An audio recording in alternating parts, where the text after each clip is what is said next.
శ్రీ గురుభ్యో నమ. హరి ఓం. ఇప్పుడు మీరు చూస్తున్నటువంటి దేవాలయం ఏమిటి అంటే అండి, మరకత దుర్గా పరమేశ్వరి దేవాలయం అండి. ఇది చాలా ఆహ్లాదకరమైనటువంటి వాతావరణంలో ఉంటుంది. ఇది కర్ణాటక రాష్ట్రంలో సుళ్య అనేటువంటి జిల్లాలో ఉందండి. ఇది సుబ్రహ్మణ్య అనేటువంటి మనం క్షేత్రానికి వెళ్తూ ఉంటాం కదండి, అక్కడికి సుమారుగా ఒక 10 మధ్యలో కిలోమీటర్ల దూరంలో ఉంటుంది. ఇది చాలా దట్టమైన అడవి ప్రాంతంలో ఉంటుందండి. ఇది అంతేకాకుండా అమృతధార అనేటువంటి నదీ తీరంలో ఉంటుందండి ఈ యొక్క క్షేత్రం అంతా కూడా. ఇది చూడడానికి 2 కళ్ళు అయితే సరిపోవండి, అంత ఆహ్లాదకరమైనటువంటి వాతావరణంలో ఉంటుంది. సాధారణంగా ఉదయం పూట్ల వెళ్ళినట్లయితే మనకి దర్శనం అవుతుంది. ఇది ఎలా వెళ్ళాలి అంటే అండి, సుబ్రహ్మణ్యేశ్వరుడు యొక్క గోపురం కనిపిస్తుంది కదండి, వెళ్ళినట్లయితే మనకి ఆ గోపురానికి ఎదురుగా తిన్నగా వెళ్ళిపోయినట్లయితే ఈ ఆలయం అనేది ఎక్కడ మనం ఆటో స్టాండ్లో ఎవరిని అడిగినా సరే, ఏ ఆటో వాళ్ళైనా మనల్ని ఈ దేవాలయానికి అయితే తీసుకెళ్ళిపోతారండి. ఈ దేవాలయం చాలా ప్రశాంతమైనటువంటి వాతావరణంలో దట్టమైనటువంటి అడవి ప్రాంతంలో ఉందండి. చాలా పవర్ఫుల్ టెంపుల్ అన్నమాట. ఎందువల్ల అంటే ఈ యొక్క మరకత దుర్గాదేవి అండి. ఇక్కడ మరకత దుర్గా పరమేశ్వరీదేవి మీరు చూస్తున్నటువంటిది. ఇక్కడికి మరి మార్కండేయముని వారు వచ్చి సుమారుగా 800 సంవత్సరాల క్రిందట మార్కండేయ మహర్షి వారు ఇక్కడ ఘోరమైనటువంటి తపస్సు చేసి ఈ అమ్మవారిని ప్రసన్నం చేసుకుని ఇక్కడ మరకత రూపంలో అమ్మవారిని ప్రతిష్ఠ చేసినట్లుగా మనకి ఇక్కడ స్థల పురాణం కానీ ఆధారాలు కానీ చెప్పబడుతున్నాయి. అటువంటి గొప్ప క్షేత్రం. ఇక్కడ అనేకమైనటువంటి సేవలన్నీ కూడా జరుగుతూ ఉంటాయండి. అంతేకాకుండా ఇక్కడ శుక్రవారానికి అధిక సంఖ్యలో భక్తులైతే వస్తూ ఉంటారు.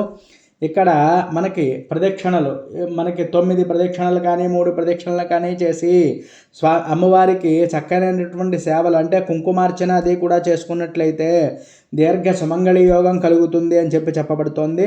అంతేకాకుండానండి ఇక్కడ మనకి జపం అది చేసుకోవడానికి చాలా అనుకూలమైనటువంటి ప్రదేశం అండి, గమనించండి.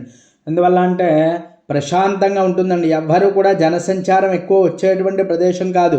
అమ్మవారికి ఎదురుగా కూర్చొని మనకి అమ్మవారిని దుర్గా సూక్తం కానీ దుర్గా నామాలు కానీ మరి స్మరణ చేసుకుంటూ ఇక్కడ ఏదైనా పారాయణ చేసుకున్నట్లయితే అమృత తుల్యంగా ఉంటుంది. ఎందుకంటే ఇక్కడ ప్రవహించేది అమృతధార కాబట్టి అని చెప్పబడుతుంది.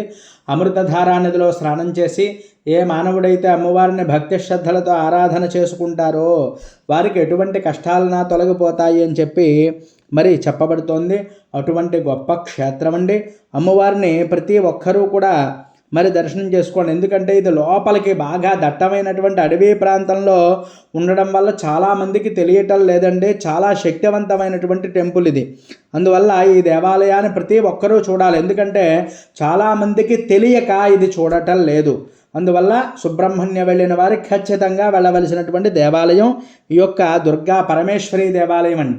అక్కడ ఆటో ఎక్కినట్లయితే సుమారుగా 1 గంట సేపు నుంచి అరగంట సేపు సుమారుగా మరి ఎక్కువ సమయం అయితే పడుతోంది. అందరూ కూడా తప్పకుండా వెళ్ళి అమ్మవారిని దర్శనం చేసుకుని మీ కష్టాలని కూడా తొలగించుకుని అమ్మవారి యొక్క కరుణా కటాక్షాలు పొందుతారు అని నేనైతే కోరుకుంటున్నాను. ఈ వీడియో మీకు నచ్చినట్లయితే లైక్ చేయండి, కామెంట్ చేయండి. అలాగే ఈ వీడియో ఎవరికైనా ఉపయోగపడుతుంది అంటే తప్పక చేరవేయండి. మరి ఇంకా ఎవరైనా మన ఛానల్ సబ్స్క్రైబ్ చేయకపోతే తప్పకుండా సబ్స్క్రైబ్ చేయండి. మరి అమ్మవారి యొక్క రూపాన్ని చూడండి. ఇక్కడ లైట్లు అవి ఉండవండి, దీపపు కాంతిలోనే, దీపాలతోనే కాంతి వస్తుంది కదండి, ఆ కాంతితోనే అమ్మవారిని చూపిస్తారు.